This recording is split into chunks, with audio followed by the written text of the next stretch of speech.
Hello guys, good morning. তোমরা সবাই কেমন আছো? আমি তো ভালো আছি। কালকের থেকে প্রচুর বৃষ্টি এইখানে আমাদের এইদিকে। জানি না তোমাদের ওদিকেও কি বৃষ্টি হচ্ছে নাকি। দেখো বৃষ্টি প্রচুর। দেখো কি বৃষ্টি, কাল রাত থেকে প্রচুর বৃষ্টি হচ্ছে। কোথাও বেড়াতে টেরাতে পারছি না। দেখো কাজকর্ম খুব অসুবিধা হয়েছে আজকে সকালটা।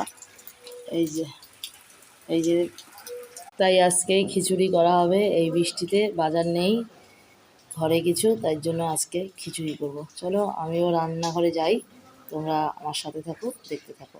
এই দেখো পরোটা করছি সকালবেলার টিফিনে পরোটা হচ্ছে। এই পরোটা করছি। দেখো খিচুড়ি করবো বলে মুগ ডালটা ভেজে নিচ্ছি। দেখো এখানে 3 রকম ডাল আর চাল দিয়ে ভালো করে ধুয়ে নিচ্ছি। দেখো চাল ডাল বসিয়ে দিয়েছি সেদ্ধর জন্য। আলু দিয়ে নিলাম, দিয়ে নিচ্ছি।